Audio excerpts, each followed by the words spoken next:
다양한 분야의 명사를 초청해 삶의 지혜를 들어보는 시간 지혜다락방. 안녕하세요. 저는 아나운서 김미진입니다.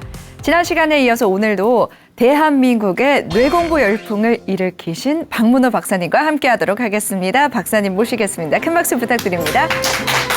안녕하세요. 네, 지난 시간에 굉장히 강의를 재밌게 들었습니다. 감정 진화에 대해서 이야기를 해주셨는데 대화를 할 때 다투지 않는 방법에 대해서 간단하게 언급을 해주셨어요. 이 방법을 소개해 주실 때 사실, 감정, 그리고 의미 단계를 구분해서 이야기를 해야 서로 소통하는 데 문제가 없다, 또 다툴 여지가 없다라고 말씀해 주셨는데 이 사실, 감정, 의미 단계를 구분하는 방법에 대해서도 간단히 설명해 주실 수 있을까요? 그 구분은 임의적이죠. 사람마다 다르죠. 네. 그래서 협정을 해야 됩니다. 그래서 통신공학에서 그걸 프로토콜 맞춘다 그러는 거예요. 그래서 어떻게 하면 두 사람이 대화를 할 때 각종 분위기 좋게 해서 자, 지금부터는 우리가 일어난 사건 사실 먼저 쭉 나열해 보자. 그럼 내가 나열하면 당신 확인해 보세요. 확인도 하고 다 됐나요? 그러니까 시작점하고 끝점을 서로 맞춰주라는 거예요. 확인을 하라는 거예요. 자, 그럼 보통 사람들이 나는 사실 나열하는데 지금 화가 퍽퍽 나잖아요. 듣는 사람이. 그러면 스탑. 지금 사실 이야기할까 확인을 해달라는 거예요. 그게 다 끝나면 도장 찍자 그래야 돼요. 같이. 자, 사실 끝났다는 시그널을 보내라는 거예요. 그럼 두 사람 같이 다음 2층으로 올라가서 감정에 대해서 그동안 쌓였던 감정을 한번 이야기해봐 이렇게 되는 거예요. 그때 해야지 나는 사실을 이야기하는데 감정을 이야기하면 혼선이 일어나갖고 백날 해도 아무 결과 안 나요. 굉장히 흥미로운 대화 방법이네요. 뇌와 언어에 대한 이야기 오늘 들려주신다고 했는데 방금 이야기해 주신 대화의 방법과도 또 어느 정도 연관이 있을 것 같다라는 생각이 듭니다. 그렇죠. 오늘 강의도 굉장히 재미있게 기대해 보도록 하겠습니다. 그럼 큰 박수로 청해 듣도록 하겠습니다.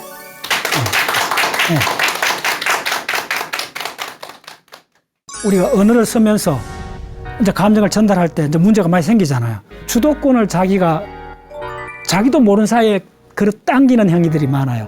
상대방한테 너 한번 하고 싶은 이야기 다 해봐라고 오픈을 하면 나중에 자기 비밀이나 자기 결정까지 이야기하잖아요. 근데 왜 이런 황당한 일이 자기 엄청난 손실이 일어나는데도 와 하게 되는가?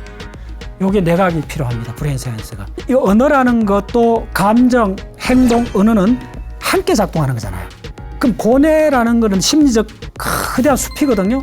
이 거대한 숲이 그 사람의 심적 상태를 만들어버리잖아요. 사실 레벨인가, 감정 레벨인가, 의미 레벨인가, 이걸 구분하라는 거예요.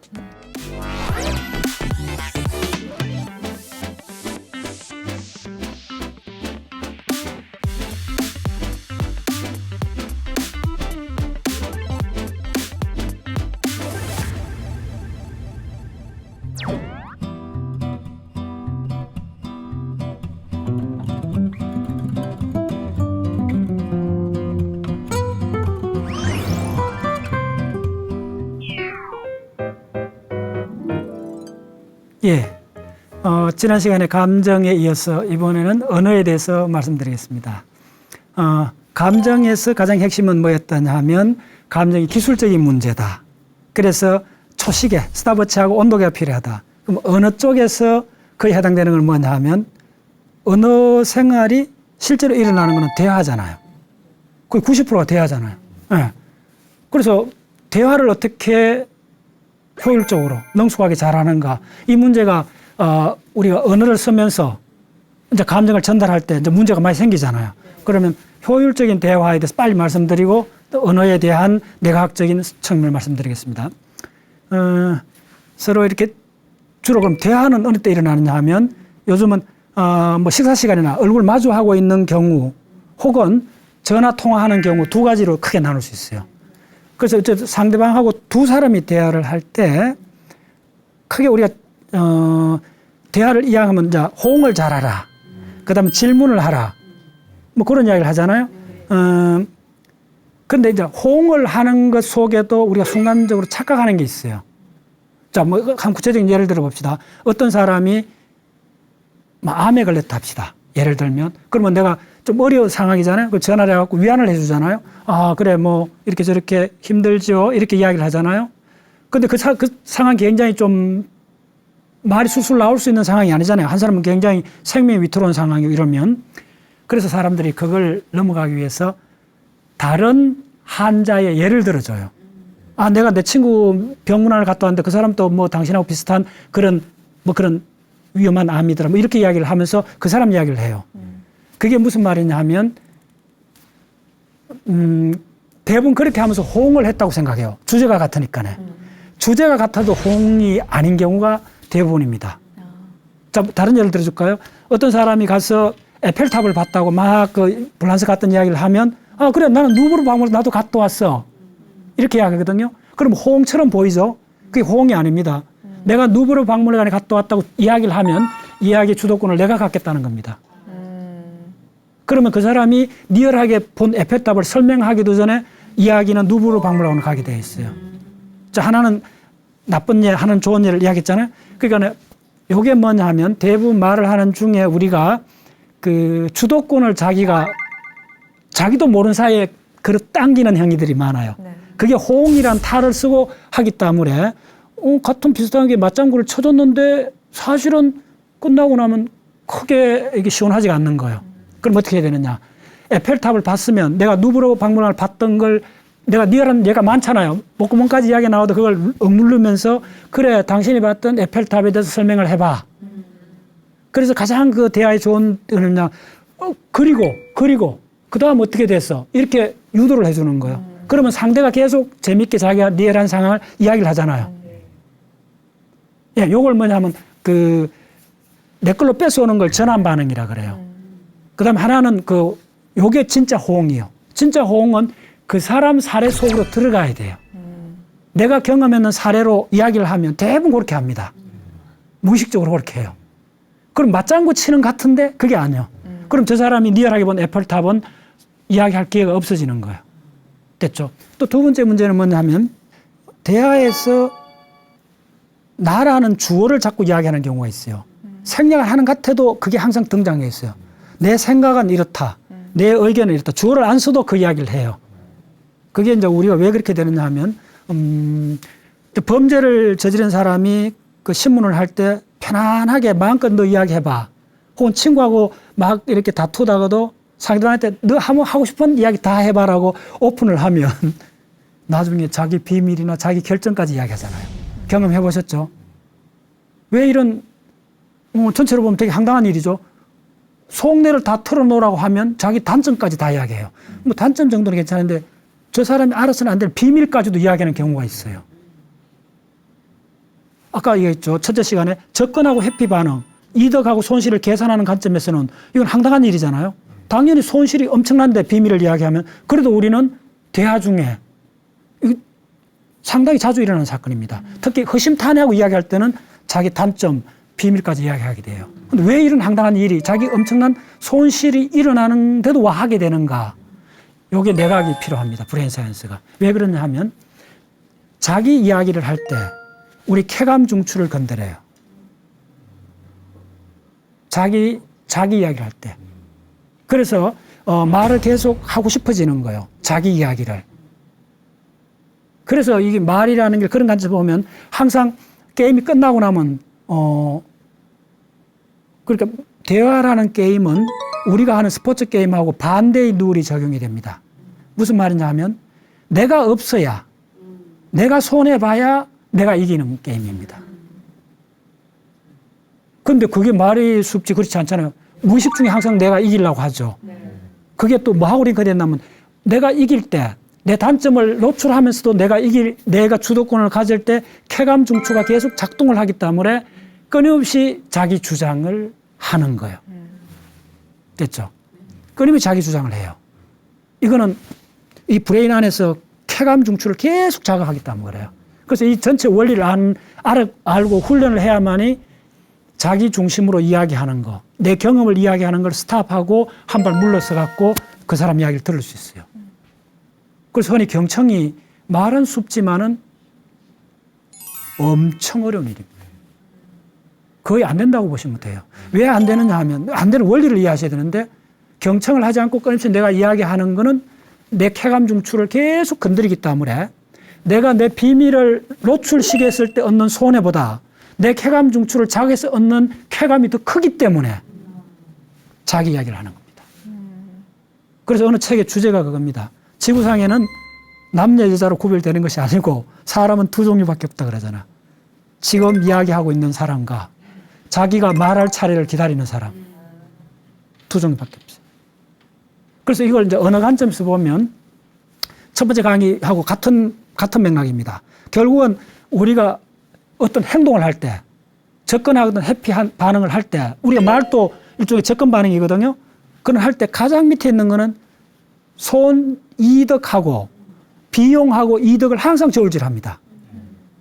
이게 생리학의 가장 첫 번째 원칙입니다. 그걸 그냥 적어보면 답이 나와요. 그래서 대화에서 내가 계속 말을 했을 때 얻는 쾌감이 내 비밀을, 내 단점을 노출했을 때보다 이득이 크기 때문에 우리는 그 행위를 하는 겁니다. 근데 그게 짧은 영역에서는 이득인데 한번 물러서 보면 수년, 수십 년을 보면 그건 항상 마이너스죠. 그렇죠.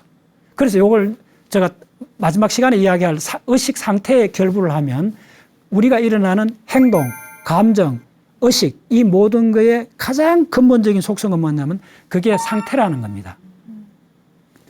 감정 이야기할 때 핵심이 뭐였어요? 일어나는 거라 그랬죠. 일어나는 상태입니다. 그래서 그게 어떤 생리적 상태라는 걸 오랫동안 훈련을 통해서 깨달아야 돼요. 그때만이 그에 대해 우리 대응을 할 수가 있어요. 오케이. 자, 그래서 언어의 출현에서 중요한 것은 쭉쭉 나가면서 구체적으로 일어나는 건 대화다. 네, 전화 통화든 얼굴을 마주하는 대화입니다. 네, 그 최악의 경우가 뭐냐면 요즘은 이제 그게 뭐 상당히 일반화돼 있죠. 길 가다도 스마트폰 보고 애인끼리도 식사하면서도 스마트폰 각자 보고 있잖아요.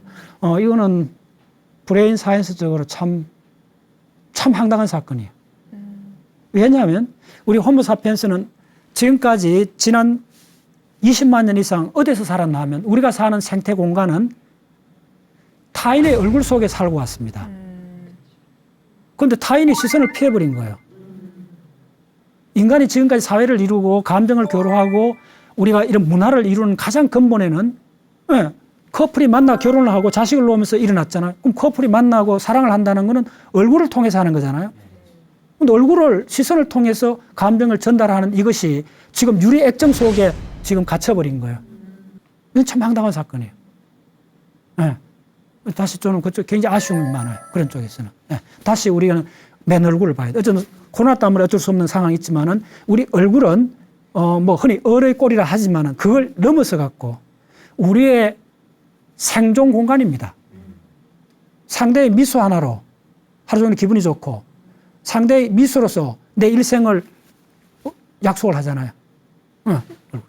그래서 자 언어를 조금 더 그런 관점에서 언어야말로 구체적 우리 감정의 소통로죠. 그래서 언어는 출현한 겁니다. 우리 호모사피엔스에서. 그럼 침판지나 다른 영장류도 언어가 없느냐? 그건 의사소통의 소리기는 하지만은 이어서 언어라고 했을 때는 가장 중요한 게 어떤 특성을 가져야 되느냐 하면 침판지나 많은 동물들은 카나리아 새는 침판지 같은 단어를 할 수가 있어요. 훈련을 하면. 그런데 문장 레벨에 올라가지 않아요. 이건 완전히 다른 차원입니다. 그러니까 외마디 소리 지르고 우리가 동물로서 우리도 소리를 지를 때가 있어요. 뭐 앞뒤를 밟아보세요. 악하죠. 그 다음에 뭐 놀라면 뭐 억하죠. 그 다음에 노인이 되면 억후야 하죠. 하죠. 이게 다 동물로서 내는 소리입니다. 이건 다 동물이 갖고 있어요. 그거는 단어입니다. 짧은 그냥 그거. 언어가 지금 이야기하는 언어라 했을 때는 핵심이 구성적으로 돼야 됩니다. 문장은 단어를 연결하는 겁니다. 단어를 연결했기 때문에 순서가 있는 겁니다. 순서를 조작할 수 있습니다. 자, this is pen, is this pen? 주어 동사 바꾸면 의문형에서 서술형으로 바뀌잖아요. 순서가 바뀐 겁니다. 그 다음에 액센트 연으면서 우리 감정을 실을 수 있죠. 네. 그래서 언어의 출현에서 우리 인간만이 갖고 있는 놀라운 특징은 뭐냐 하면 문장을 구성한다는 거예요.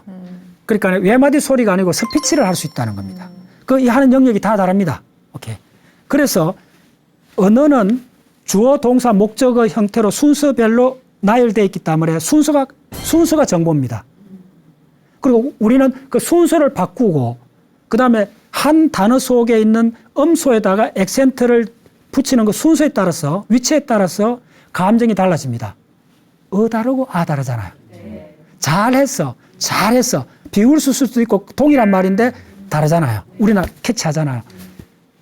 이런 걸 뭐라고 하냐면 언어의 구성적 능력이라고 그래요.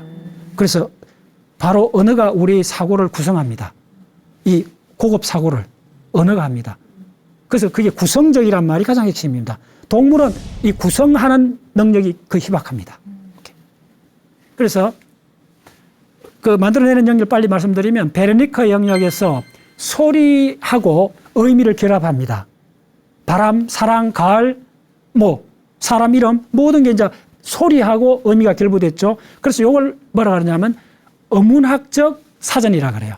포로노지칼 렉시콘이라 그러고 또 하나는 뭐냐면 우리가 문자를 보면 예를 들면 사과하면 사과라는 단어가 보이잖아요. 머릿속으로. 그 사과라는 단어하고 사과 이미지가 있잖아요. 시각적 이미지하고 사과라는 시각적 기호 이미지가 결합하는 걸 뭐라 하면 시각적 사전이라 그래요.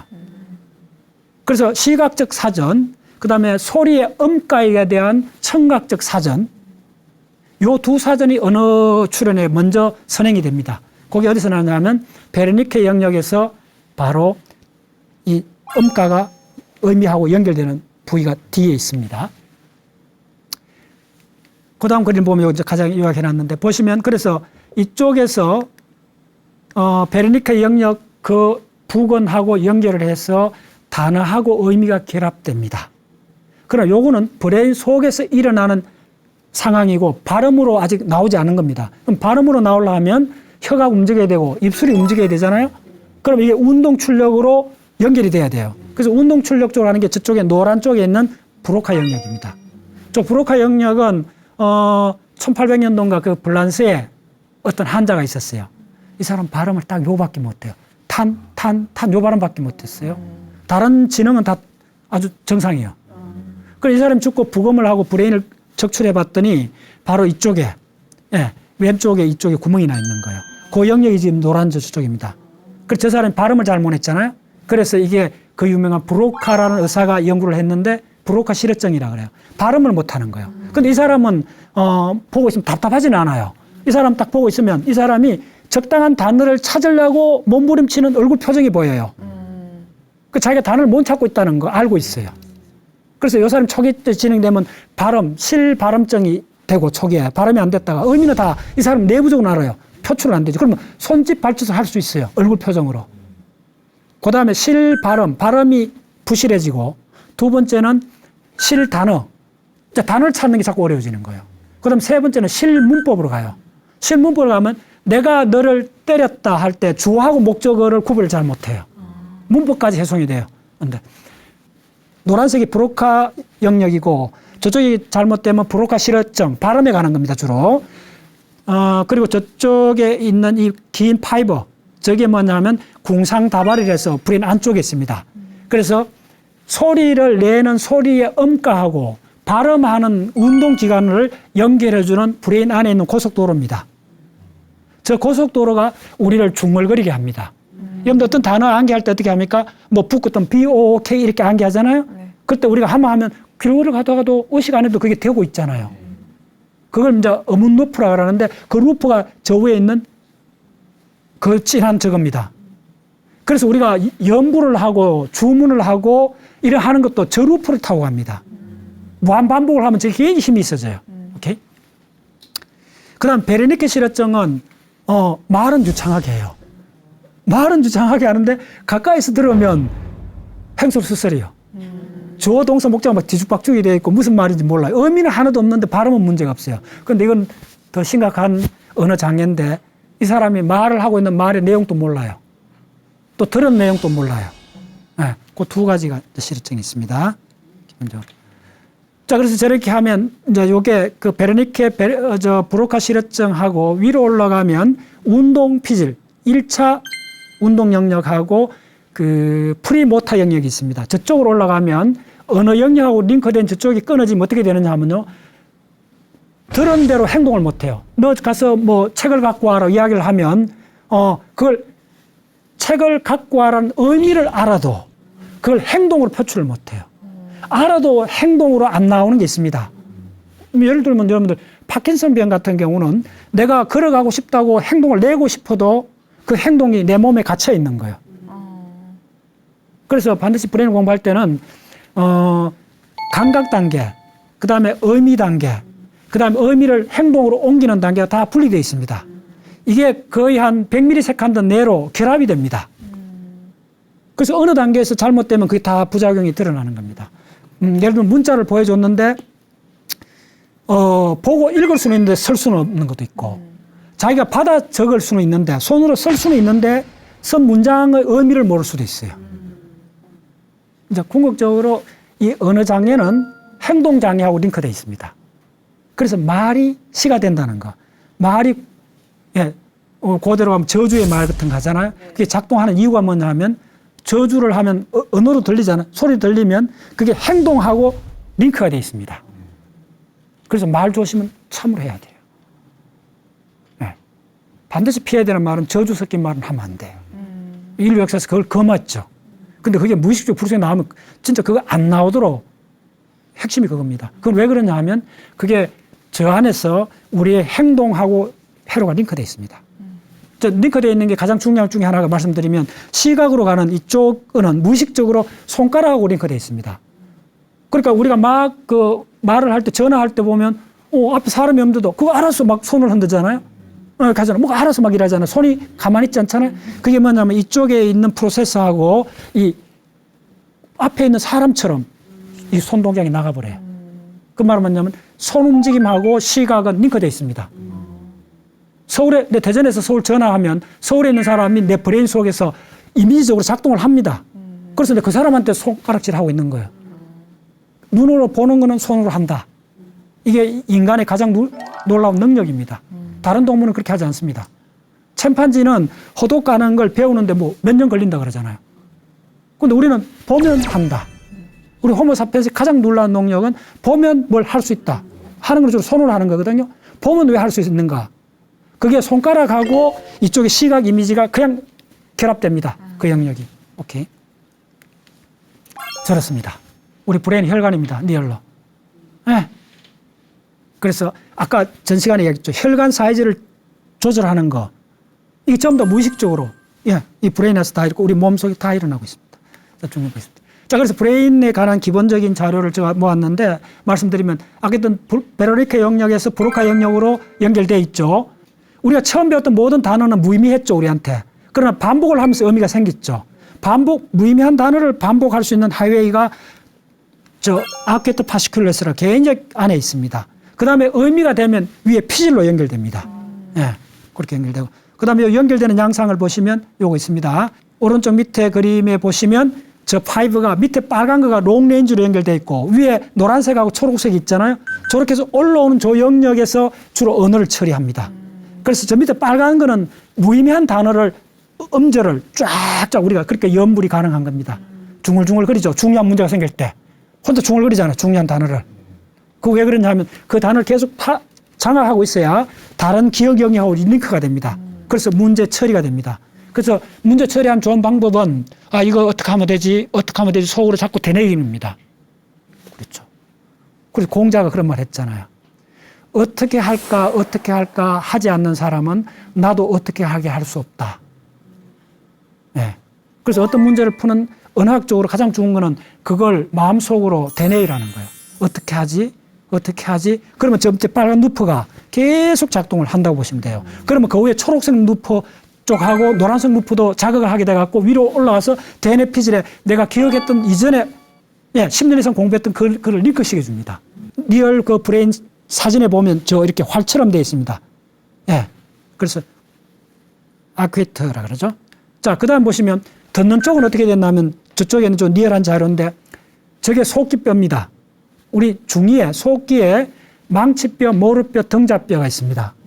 저 등자라는 게 이렇게 발대는 거 있잖아요. 우리 그거 이렇게 있습니다. 근데 중요한 게 저 보시면 가운데 있는 조뼈들이 거의 한 1억 년 이상 진화되었다 생각하시면 됩니다. 그러면 저게 뭐죠? 우리가 언어에서 듣는 쪽이잖아요.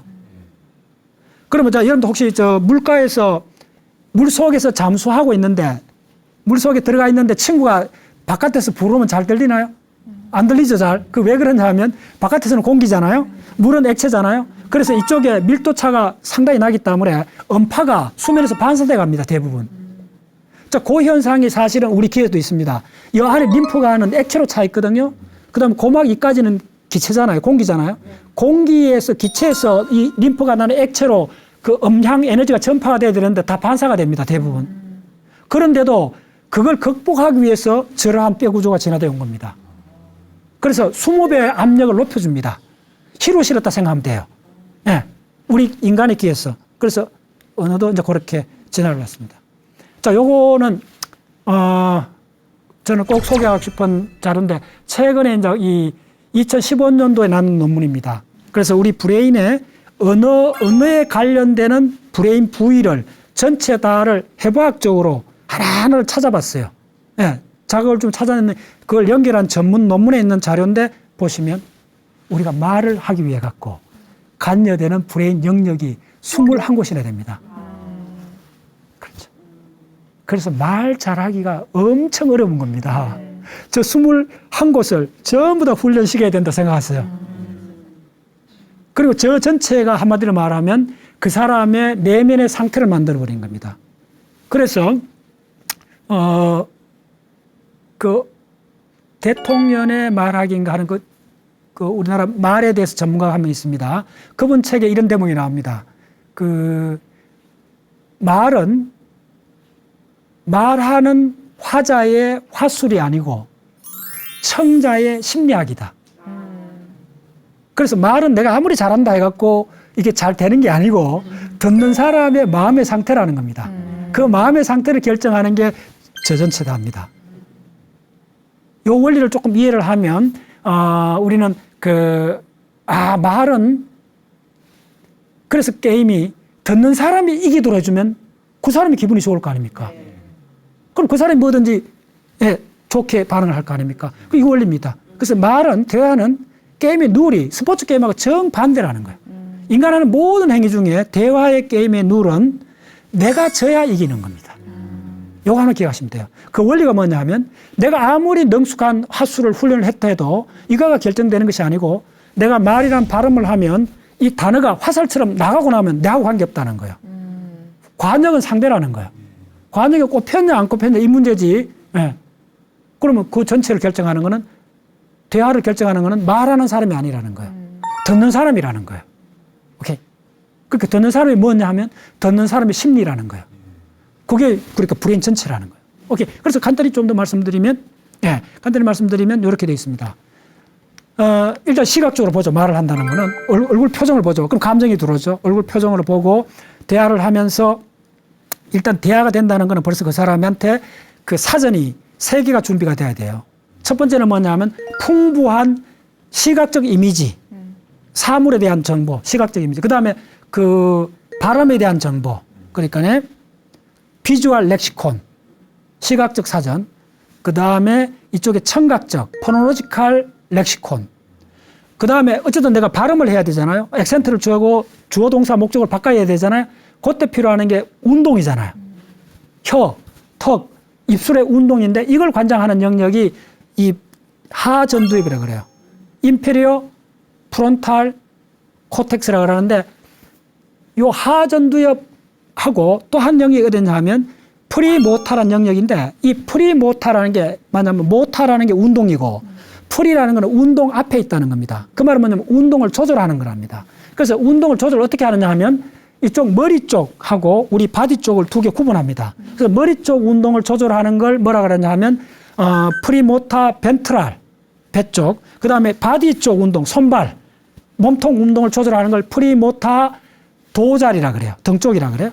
근데 언어는 여기서 일어나잖아요. 몸통에서 일어나는 거 아니잖아요. 언어는 이 얼굴하고 입에서 일어나는 거잖아요. 그걸 뭐냐면 프리모타 벤트랄이 관장을 해요. 그럼 어떤 식으로 관장을 하냐면 이쪽에도 미리 만들어진 사전이 있어요.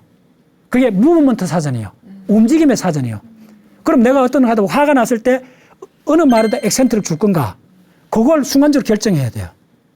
그 다음에 행동에서도 내가 냉장고에 물병을 갖고 온다, 물컵을 갖고 온다 할 때도 냉장고 문을 연다, 당긴다, 물컵을 한다. 이 모든 때 위팔, 아래팔, 팔꿈치, 팔목, 손가락 이 각각의 운동의 그 힘의 세기, 각도 요 모든 정보가 바로 이 프리모터에 다 저장이 되어 있습니다. 그 저장되어 있는 걸 미리 만들어진 기본 요소를 어떻게 배열하는가, 순서대로 나열하는가가 핵심 문제잖아요. 그 배열하고 하는 정보가 어디에 있느냐 하면 뒤쪽에 있는 그걸 작업기억이라고 합니다. 그쪽에 있는 게 배외척 전전두엽이라는 영역이 있습니다. 거기서 주로 작업의 순서, 그걸 순간적으로 연결합니다. 또 얼마나 이게 이쪽에 정밀하게 되어 있나 하면 그 발음을 하는 과정에서 우리가 스피치하고 발음을 하는 과정에서 위에서 하는 영역은 보완 운동 영역, 저 위에 보시면 위쪽에 큰 사각형이 SMA라고 되어 있습니다. 서브리멘타 모타 에어리아에서 짧은 말은 괜찮은데 긴 말, 대화나 이런 걸 하려면 인간은 첫 번째 뭐냐면 말을 하고 싶은 욕구가 계속 작동해 줘야 돼요. 네. 이게 엔진이 꺼집니다. 그래서 입 다물고 사는 사람들이 더 많아요. 조금만 이렇게 어리가 상하면 그냥 며칠간 입 닫고 사는 사람들 많잖아요. 그걸 뒤집으면 무슨 말이냐 하면 우리가 말을 하고 싶어 하는 일, 이거는 끊임없이 만들어줘야 된다는 거예요. 요게 이제 최근에 언어에서 드러나는, 프론탈 어슬렌트 트랙이라서 FAT라고 그러는데 굉장히 중요한 트랙이 최근에 아주 핫 이슈입니다. 그게 스피치를 할 때 끊임없이 내가 말을 하도록 욕망을 일으켜주는 영역들입니다. 그래서 자녀들 할 때 그 어른들이 말을 툭 끊어버리고 뭐 무시해버리고 나면 걔들이 입이 쑥 들어가고 그다음부터는 점점 주눅이 들어서 여러 가지 안 좋아요. 교육적으로. 그래서 자녀들이 이야기할 때는 말을 하고 싶은 욕구라는 걸 키워줘야 돼요. 이게 자연스러운 게 아닙니다. 우리도 웬만하면 말 안 하잖아요. 뭐 힘들면 안 하잖아. 특히 심정싸움 안 하잖아요. 그게 자연스러운 겁니다. 저걸 보면. 그래서 말을 하게끔 하는 신경무드가 있는데 그걸 끊임없이 자극을 시켜줘야 돼요. 그게 격려를 해줘야 돼요. 그렇지만 자기가 이야기를 빼뚫으면 안 되지. 네, 내가 루브르 박물관 이야기를 해버리면 빼뚫어 오는 거잖아. 그런 원리들이 저 속에 다 있습니다. 그 다음 더 중요한 거는 저 밑에 왼쪽 바로 밑에 있는 게 TP라는 영역인데 저게 템포럴 폴입니다. 척도 거기인데 저거서 우리가 시각적으로 본 모든 이미지의 의미가 들어가 있습니다. 그 시각적으로 본 이미지들하고 거기에 위로 가서 어디를 하냐면 AG라는 영역이 있습니다. 앵굴러 자이러스라는 영역이 있습니다. 저 영역 굉장히 중요합니다. 우리가 개념을 만드는 영역입니다. 그래서 우리가 본 많은 이미지들이 저 TP 영역하고 AG 영역이 결합이 되면서 저쪽에 미디알 롱지투드널 파시쿠루스라는 엄청난 고속도로가 있습니다. 그걸로 소통을 하면서 어떤 사건이 벌어졌나 하면 우리가 받는 형태를 되풀이해서 중첩이 됩니다. 그러면 사과도 여러 종류 사과 보잖아요. 그러면 여러 종류 본 사과, 과일의 사과라는 범주가 만들어집니다. 그 범주의 내용이 개념이 됩니다. 그래서 바로 척도엽 끝하고 앵글러 자이러스하고 결합을 해갖고 만들어지는 게 뭐냐 하면 바로 우리가 개념을 갖게 되는 겁니다. 개념은 우리가 세계를 보는 창문입니다. 저 개념이 사람마다 조금씩 다릅니다. 자기가 본 정보가 달라서 그런 겁니다. 네. 그렇죠. 그래서 아름다운 걸 보고 다양한 과학 정보를 만나고 하는 것이 그 사람의 개념이 제도된 쪽으로 나게 해주는 겁니다. 우리가 종교가 다르거나 정치 신념이 다른 사람은 개념이란 창문이 반대쪽에 나있다 생각하시면 됩니다. 그래서 종교 토론하지 마라 그러잖아요. 정치 토론하지 마라 말이 뭐냐면 그건 헛수고입니다. 왜 그러냐면 다른 쪽을 보고 있습니다. 그 보는 창문이 개념입니다. 오케이? 그 개념이 만들어지는 데가 템포럴 폴하고 앵글러 자이러스입니다. 그래서 저 속에 전체가 언어가 저렇게 만들어지는 겁니다. 저거는 레퍼런스가 있으니까 쭉 찾아보시면 됩니다. 그리고 이제 이 언어라는 것도 감정, 행동, 언어는 함께 작동하는 거잖아요. 그래서 이 그림은 우리가 언어의 감정적 측면을 따지면 저렇게 아주 올라갑니다. 아까 했죠. 통증, 고통, 고뇌. 그럼 고뇌라는 것은 심리적 거대한 숲이거든요. 이 거대한 숲이 그 사람의 심적 상태를 만들어버리잖아요. 그래서 이게 언어가 대화를 잘하려는 거는 깨달음을 얻는 만큼 어렵다고 봅니다, 저는. 대화를 잘하는 거는 한 상대의 심적 상태에 관한 문제고, 그럼 그 사람이 어떤 상황에 고통을 받았고, 저 통증을 느꼈고, 어떤 고뇌를 하고 있고, 이 전체를 봐야 돼요. 그래서 대화는 결과고, 그 대화에 저런 사람이 저런 말을 하게 된 그 원인, 그거는 생리적 문제가 많아요. 그까지 다 꿰뚫어 봐야 돼요.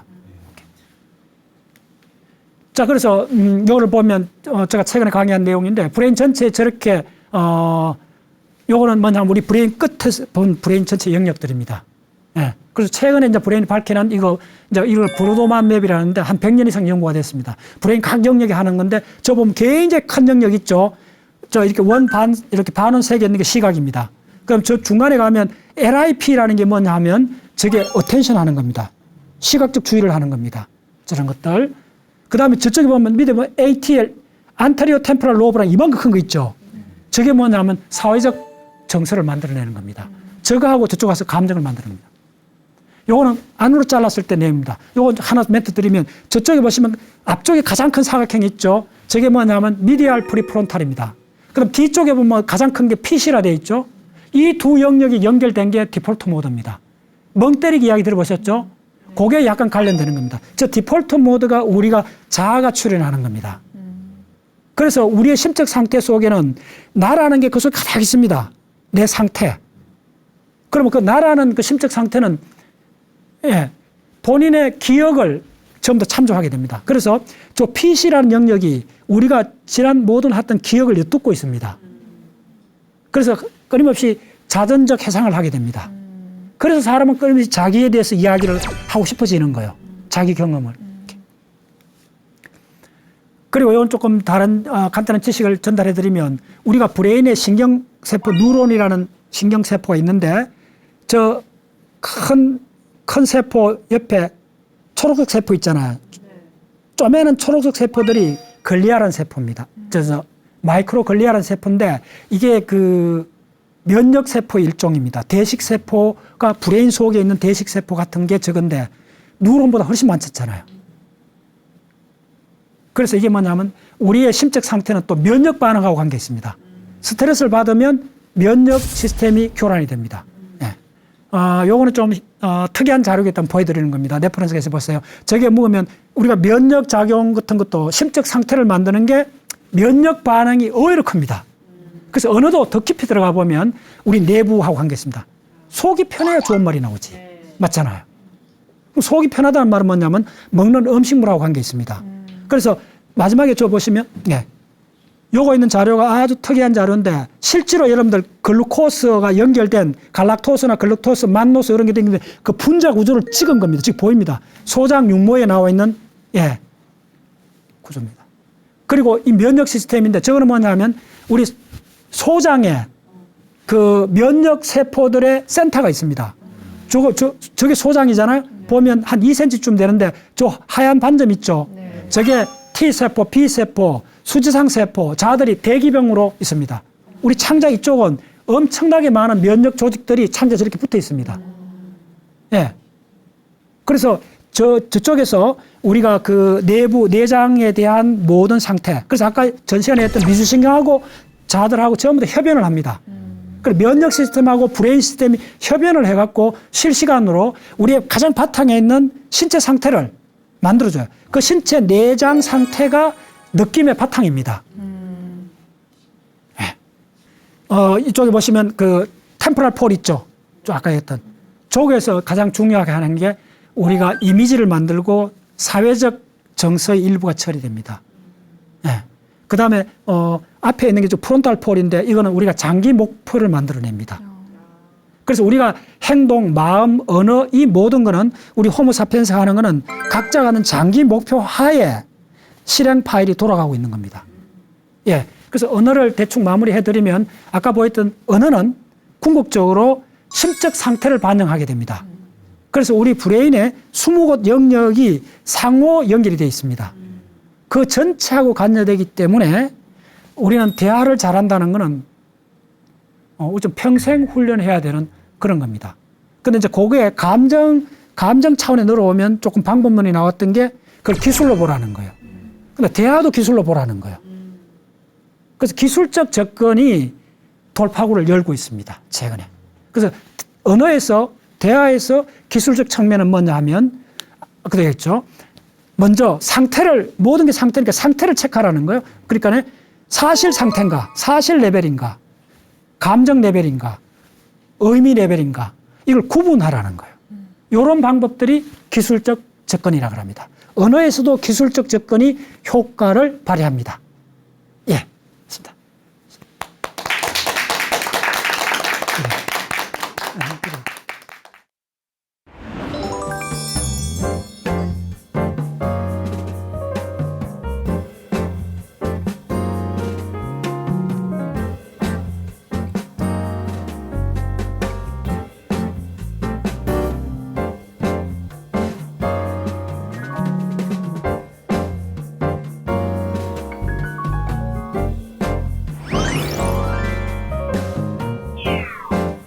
박문호 박사님의 두 번째 강연 재밌게 들었습니다. 언어와 관련된 뇌에 대해서 잘 알 수 있었는데요. 이번 강연도 그렇지만 지난번 강연도 그렇고 다양한 사진 그리고 그림들이 굉장히 많습니다. 이거 박사님이 직접 그리신 것 같은데 이런 그림들을 많이 쓰시는 이유도 있을까요? 직접 그려봐야 기억에 남고 의미로 바뀝니다. 내가 손수 주체적으로 주도적으로 그려봐야만이 이렇게 기억으로 의미, 느낌이 결부가 되죠. 그러지 않으면 브레인은 공부하기 굉장히 어렵습니다. 가장 효과적인 거는 브레인 단면 구조를 한 10개 정도. 그러니까 뭐 1년 정도 브레인 공부하지 마시고 단면 한 3개만 정확하게 한 그 속에 있는 해부학 구조 한 20, 30개 하고 단면 구조 3개만 정확하게 심으면 저는 심는다 그래요. 이식하는 것 같아요. 수술하듯이 이식을 해야 우리가 의식이 바뀌고 이후에 바뀌는 거지. 그냥 들어갖고 하는 거는 액정에서 햇빛이 반사되듯이 우리가 액정에 먼지가 앉으면 불 훅 다 날아가시 다 날아가 버려요. 심어야 돼요. 이렇게 이야기를 들어보니까 다음 시간에 어떤 강연을 해주실지 궁금한데요. 예, 이 모든 게 감정이든 언어든 상태라는 것. 상태. 일어나는 것. 일어나는 상태일 것. 그 일어나는 상태는 의식이라는 거대한 바다 속에 일어나는 포말 같은 거예요. 그래서 의식을 브레인 사이언스에서 최고의 마지막 그 라스트 프론티어는 의식에 관한 문제거든요. 아직 완전히 해결이 안 됐는데 지금까지 밝혀진 몇 가지를 설명을 드릴 겁니다. 다음 주 강연도 많이 기대가 됩니다. 오늘 지혜 다락방은 여기서 마무리하도록 하겠습니다. 함께 해주신 여러분 고맙습니다. 고생하셨습니다.